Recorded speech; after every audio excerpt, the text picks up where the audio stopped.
छात्रों, आज हम नई कविता के आलोक में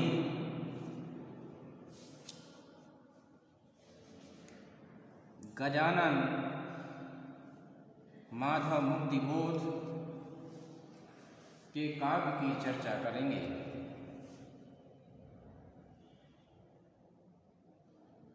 क्योंकि गजानन माधव मुक्तिबोध को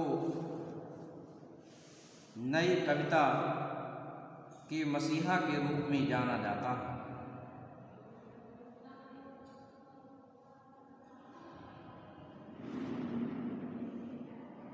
और ये नई कविता के सर्वाधिक चर्चित कवियों में से एक हैं।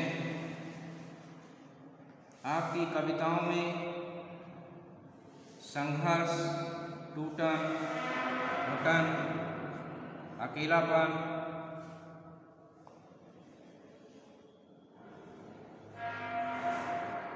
संतरास, आस्था अनास्था,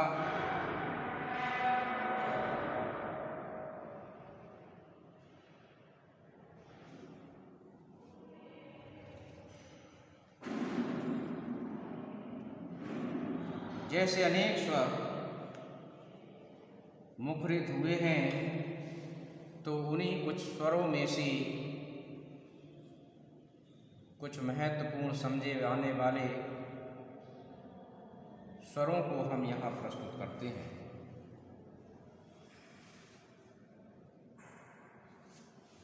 आपके काव्य की महत्वपूर्ण विशेषता है अहमवादी मनोवृत्ति।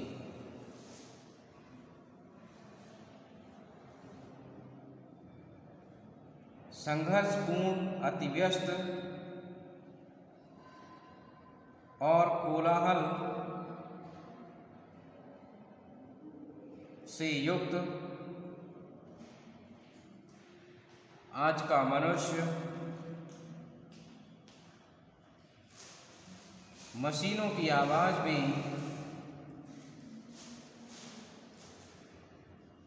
स्वयं को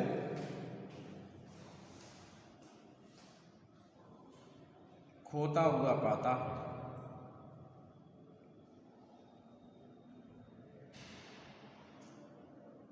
और इस कारण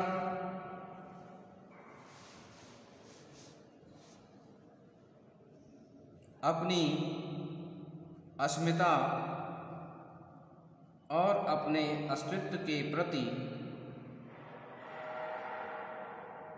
चिंता करना उसका स्वाभाविक गुण है।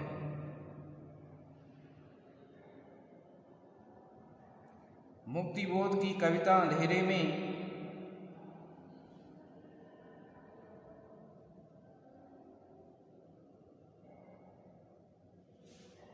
इसी अस्मिता अथवा अहम की खोज करती हैं।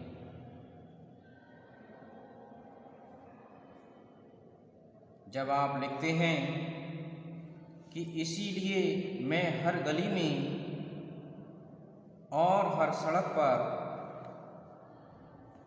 झांक झांक कर देखता हूँ हर एक चेहरा, जहाँ मिल सके मुझे मेरी वह खोई हुई परम अभिव्यक्ति अनिवार्य आत्मसंभवा। तो ये उनके अस्तित्व और अहम की खोज की ओर ही संकेत है। उनके काव्य की अगली विशेषता है नव मानव की प्रतिष्ठा। मुक्तिबोध के काव्य में जिस आत्मसंघर्ष की अभिव्यक्ति हुई है, वह नई कविता की आधारशिला है।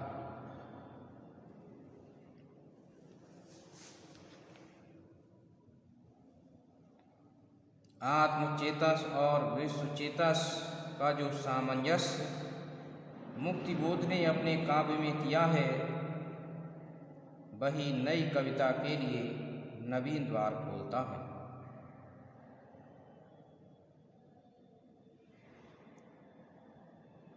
मुक्तिबोध का काव्य मानव के जिस आत्म संघर्ष की कहानी है, वस्तुतः वही नए मानव की नियति है।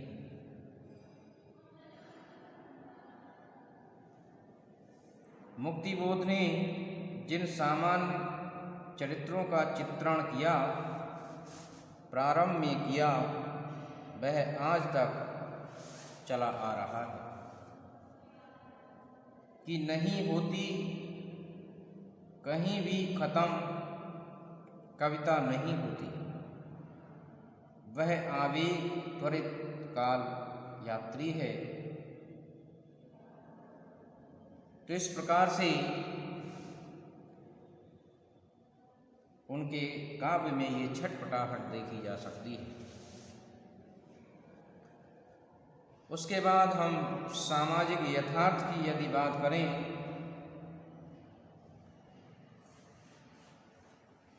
तो उनके काव्य में ये विशेषता विशेष रूप से परिलक्षित होती है। सामाजिक जीवन की विद्रूपता, विसंगति, वर्ग संघर्ष भी नई कविता की विशेषताएं हैं और मुक्तिबोध के काव्य में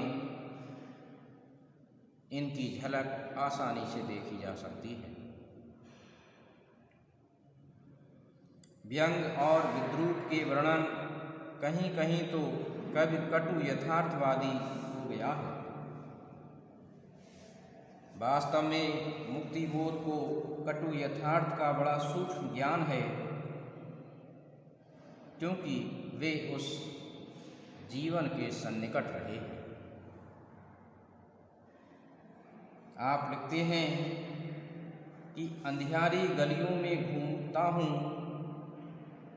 तड़के ही रोज कोई मौत का पठान मांगता है, जिंदगी जीने का ब्याज अनजाना कर्ज मांगता है, चुकाने में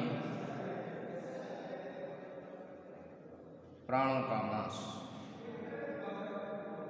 तो ये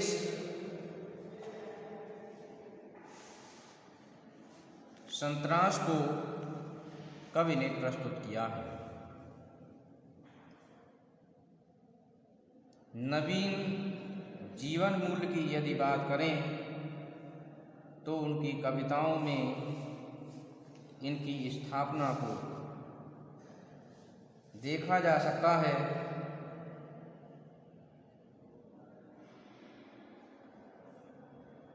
और पुराने मूल्यों को नकारना आज के मानव की परंपरा बन चुकी है। मुक्तिबोध ने इस युगीन सत्य को पहचाना, उसका द्वंद्व और भटकाव जीवन मूल्यों की ओर झुका और नवीन जीवन मूल्यों की खोज में वह व्यग्र दिखाई देता है। जब आप लिखते हैं कि ओ संवेदना में ज्ञान नाम कुंडली मार तुम दबा रखो फूटती हुई रश्मियाँ, तुम छिपा चलो जो कुछ तुम हो, ये काज तुम्हारा नहीं। इसी प्रकार से लघु मानव की प्रतिष्ठा भी आपके काव्य की विशेषता है।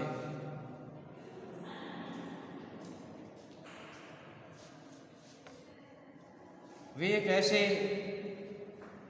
मानव को देखते हैं जो शोषित है, दलित है, गरीब है, जो हर मोर्चे पर संघर्ष करता है और फिर भी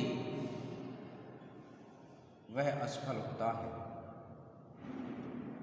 फिर भी वह दुदकारा जाता है, फिर भी उसे प्रताड़ित किया जाता है। एक ऐसी लघु मानव की प्रतिष्ठा भी अपने काव्य में करते हैं। लघु मानव की क्रियाशीलता के लिए उनमें छटपटाहट साफ दिखाई देती है।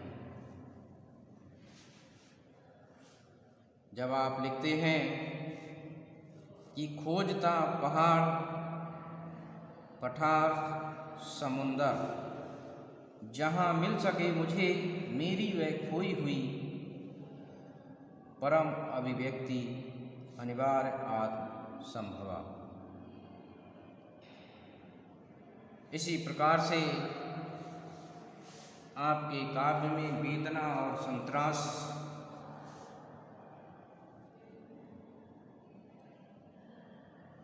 भी देखने को मिलता है।